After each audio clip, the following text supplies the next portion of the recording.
ನಮಸ್ಕಾರ ರೀ, ನೀವು ನೋಡಾಕತ್ತೀರಿ KK2 ನ್ಯೂಸ್. ನಾನು ಶ್ರೀನಿಧಿ. ಈ ಒಂದು ಪತ್ರಿಕಾಗೋಷ್ಠಿಯ ಬಹಳ ಪ್ರಮುಖವಾದಂಥ ಉದ್ದೇಶ ಭಾರತೀಯ ಜನತಾ ಪಕ್ಷದ ರೈತ ಮೋರ್ಚಾದ ರಾಜ್ಯಾಧ್ಯಕ್ಷನಾಗಿ ಇಡೀ ರಾಜ್ಯಾದ್ಯಂತ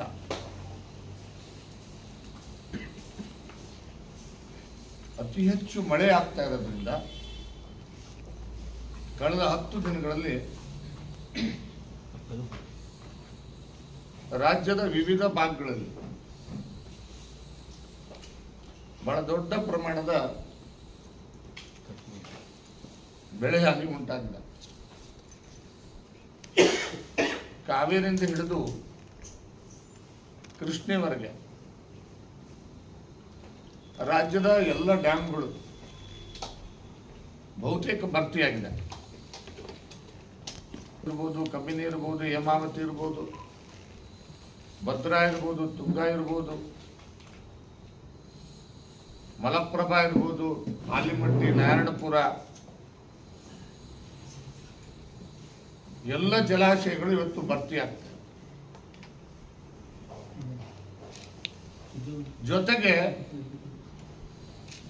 ಹವಾಮಾನ ಇಲಾಖೆ ವರದಿ ಪ್ರಕಾರ ಮುಂದಿನ 4 ದಿನ ಉತ್ತರ ಕರ್ನಾಟಕದ ಒಳನಾಡು ಜಿಲ್ಲೆಗಳಲ್ಲಿ ಯೆಲ್ಲೋ ಅಲರ್ಟ್ ಅನ್ನು ಘೋಷಣೆ ಮಾಡಲಾಗಿದೆ.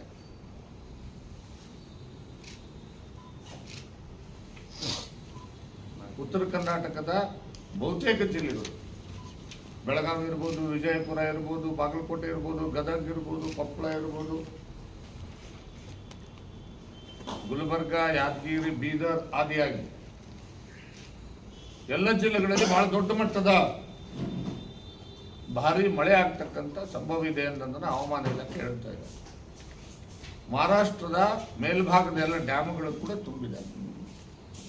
ಹೆಚ್ಚು ಒಳ ಹರಿವು ಬರ್ತಾ ಇದೆ ಮತ್ತು ಹೊರ ಹರಿವು ಕೂಡ ಅಷ್ಟೇ ಮಟ್ಟದಲ್ಲಿ ಇವತ್ತು ಹರಿಬಿಡಲಾಗ್ತಾ ಇದೆ. KRS ನಲ್ಲಿ ಸುಮಾರು 1,27,000 ಕ್ಯೂಸೆಕ್ಸ್ ನೀರು ಹರಿಬಿಡ್ತಾ ಇದ್ದಾರೆ. ತುಂಗಭದ್ರದಲ್ಲಿ 1,70,000 ಕ್ಯೂಸೆಕ್ಸ್ ನೀರು ಹರಿದೋಗ್ತಾ ಇದೆ. ಕೃಷ್ಣನಲ್ಲಿ ಕೂಡ ಈಗಾಗಲೇ ನಿನ್ನೆ 1,27,000 ಕ್ಯೂಸೆಕ್ಸ್ ನೀರು ಆಲಿಮಟ್ಟಿಯಿಂದ ಹರಿಬಿಡಲಾಗಿದೆ. ಅದೇ ರೀತಿಯಾಗಿ ನಾರಾಯಣಪುರದಿಂದ ಹರಿಬಿಡ್ತಾ ಇದ್ದಾರೆ.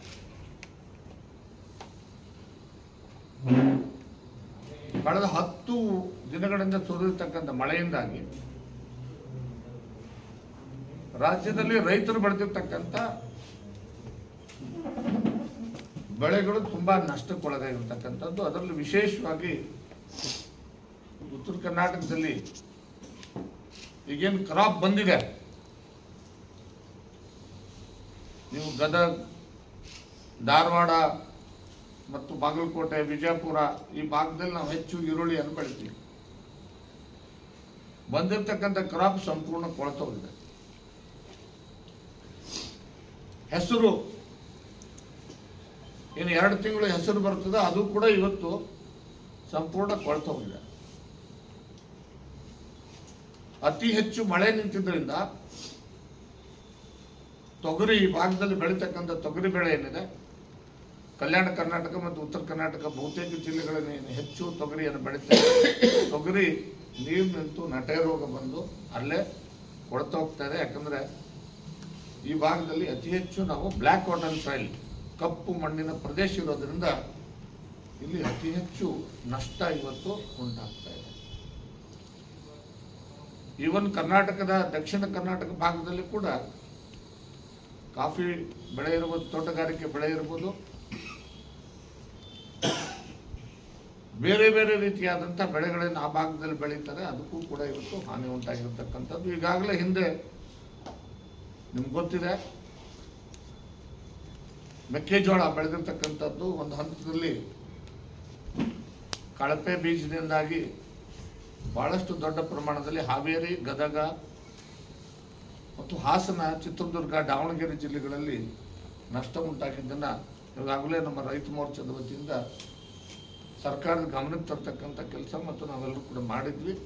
ಈ ಮಳೆಯಿಂದಾಗಿ ಇನ್ನೂ ಹೆಚ್ಚಿನ ಮಟ್ಟದ ಹಾನಿ ಇವತ್ತು ಈ ರಾಜ್ಯಾದ್ಯಂತ ರೈತರು ಅನುಭವಿಸ್ತಾ ಇದ್ದಾರೆ.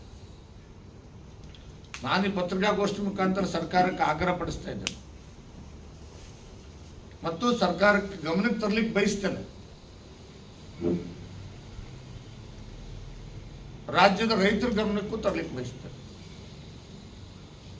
2019ರಲ್ಲಿ ಸನ್ಮಾನ್ಯ BS ಯಡಿಯೂರಪ್ಪನವರು ಮುಖ್ಯಮಂತ್ರಿಯಾಗಿ ಪ್ರಮಾಣ ವಚನ ಸ್ವೀಕಾರ ಮಾಡಿದ 2 ದಿನದಲ್ಲಿ ಇಡೀ ರಾಜ್ಯಾದ್ಯಂತ ಇದೇ ರೀತಿಯಾದಂಥ ಮಳೆ ಆಗಿದೆ.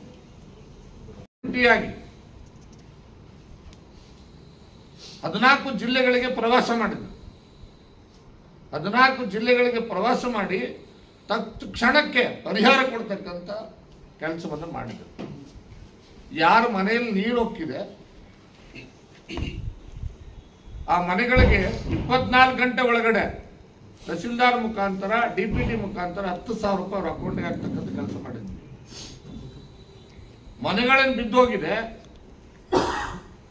5 ಲಕ್ಷ ರೂಪಾಯಿ ಪರಿಹಾರ ಕೊಡಬೇಕು ಅಂತೇಳಿ ತೀರ್ಮಾನ ಮಾಡಿ ಸರ್ಕಾರ ಸಂಪೂರ್ಣ ಮನೆ ಬಿದ್ದಂತೆ 75% ಡ್ಯಾಮೇಜ್ ಆಗಿರ್ತಕ್ಕಂಥ ಮನೆಗಳಿಗೆ 5 ಲಕ್ಷ ರೂಪಾಯಿ ಕೊಡ್ತಕ್ಕಂಥ ಆದೇಶವನ್ನು ಸರ್ಕಾರ ಮಾಡಿ ಕೊಡ್ತಕ್ಕಂಥ ಕೆಲಸ ಮಾಡಿದ್ವಿ. ಏನು 50%ಗಿಂತ ಕಡಿಮೆ ಮನೆ ಹಾನಿಯಾಗಿದ್ರೆ 50,000 ರೂಪಾಯಿ ಕೊಡ್ತಕ್ಕಂಥದ್ದು ಮತ್ತು ಕ್ರಾಪ್ ಲಾಸ್. ಇಲ್ಲೊಂದು ಗಮನಿಸಬೇಕಾಗಿರ್ತಕ್ಕಂಥ ಏನು ಬಹಳ ಮುಖ್ಯವಾದಂಥ ಅಂಶ ಅಂದರೆ SDRF NDRF ನಾರ್ಮ್ಸ್ ಪ್ರಕಾರ ಏನು ನಿಯಮಾನುಸಾರ ಅವರಿಗೆ ಹಣ ಸಿಗ್ತದೆ, ಅದ್ರ ಜೊತೆಗೆ ರಾಜ್ಯ ಸರ್ಕಾರ ಪ್ರತಿ ಹೆಕ್ಟರ್ಗೆ 10,000 ರೂಪಾಯಿ ಹೆಚ್ಚುವರಿಯಾಗಿ ರಾಜ್ಯದ ಬೊಕ್ಕಸದಿಂದ ನಾವು ಪರಿಹಾರವನ್ನು ಕೊಟ್ಟಿದ್ದೀವಿ.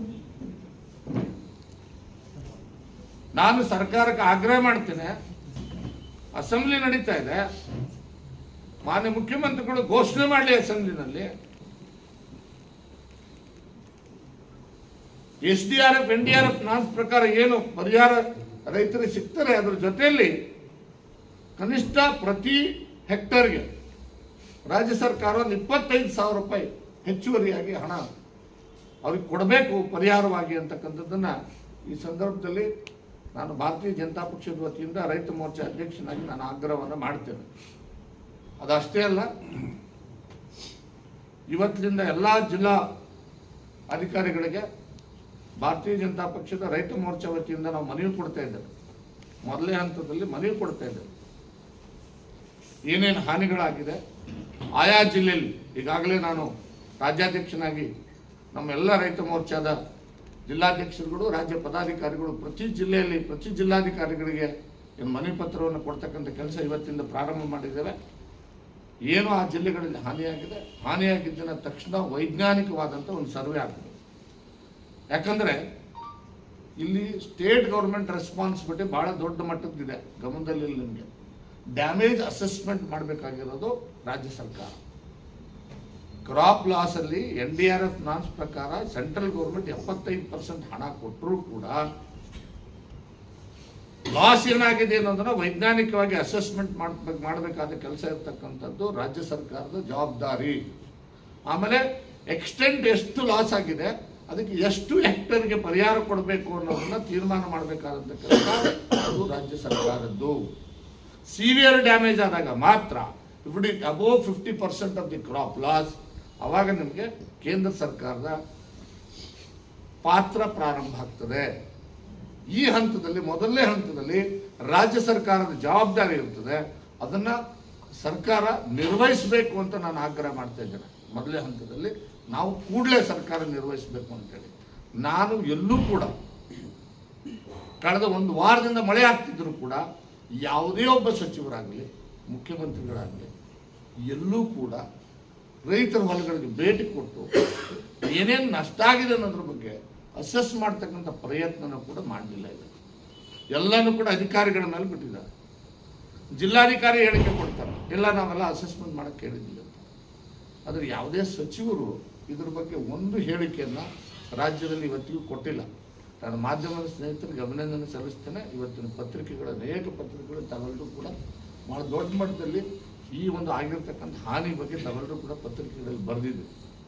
ತಾವು ರೆಸ್ಪಾನ್ಸ್ ಮಾಡಿದ್ದು ಬಿಟ್ಟರೆ ಆಡಳಿತ ಪಕ್ಷದಲ್ಲಿ ಇರ್ತಕ್ಕಂಥ ಒಬ್ಬ ಶಾಸಕನಾಗಲಿ ಸಚಿವರಾಗಲಿ ಮುಖ್ಯಮಂತ್ರಿಗಳಾಗಲಿ ಇದ್ರ ಬಗ್ಗೆ ಸ್ಪಷ್ಟವಾದಂಥ ಯಾವುದೇ ಒಂದು ಹೇಳಿಕೆಗಳನ್ನು ಕೊಟ್ಟಿಲ್ಲ. ರೈತರಿಗೆ ಧೈರ್ಯ ತುಂಬತಕ್ಕಂಥ ಕೆಲಸನೂ ಕೂಡ ಮಾಡಿಲ್ಲ. ಹೆದರ್ಕಬೇಡಿ, ನಾವಿದ್ದೀವಿ ಸರ್ಕಾರ, ನಾವು ನಿಮ್ಗೆ ಪರಿಹಾರ ಕೊಡ್ತೇವೆ, ನಿಮ್ಮ ಕಷ್ಟಕ್ಕೆ ಬರ್ತೇವೆ ಅಂತ ಕನಿಷ್ಠ ಸೌಜನ್ಯಕ್ಕಾದರೂ ಕೂಡ ಒಂದು ಮಾತು ಕೂಡ ಮುಖ್ಯಮಂತ್ರಿನೂ ಹೇಳಿಲ್ಲ, ಉಪಮುಖ್ಯಮಂತ್ರಿನೂ ಹೇಳಿಲ್ಲ, ಉಸ್ತುವಾರಿ ಸಚಿವರು ಕೂಡ ಹೇಳಿಲ್ಲ, ಆಡಳಿತ ಪಕ್ಷದ ಶಾಸಕರು ಕೂಡ ಹೇಳಿಲ್ಲ. ಸುದ್ದಿ ಇಷ್ಟ ಆದವು ಅಂದ್ರೆ ಸಬ್ಸ್ಕ್ರೈಬ್ ಬಟನ್ ಒತ್ತಿರಿ. ಅಲ್ಲಿ ಕೆಂಪನ್ ಬಟನ್ ಐತೆ ನೋಡ್ರಿ, ಅದೇ ಗುಡಿ ಒಳಗಿನ ಗಂಟೆ ಹಂತದೊಂದು ಬಟನ್ ಐತೆ ನೋಡ್ರಿ, ಅದನ್ನು ಪ್ರೆಸ್ ಮಾಡ್ರಿ. ಎಲ್ಲಾರ್ಕಿನ್ನ ಮೊದಲ ಸುದ್ದಿಗಳು ನಿಮ್ಮನ್ನೇ ಮುಟ್ತಾವ್ರಿ. ಚಲೋ ಅಲ್ಲೇನ್ರಿ? ನಿಮ್ಮ ಬಳಗದಾಗ ಎಲ್ಲರಿಗೂ ಕಳಿಸ್ತೀರ, ಹೌದಲ್ರಿ? ಧನ್ಯವಾದಗಳು.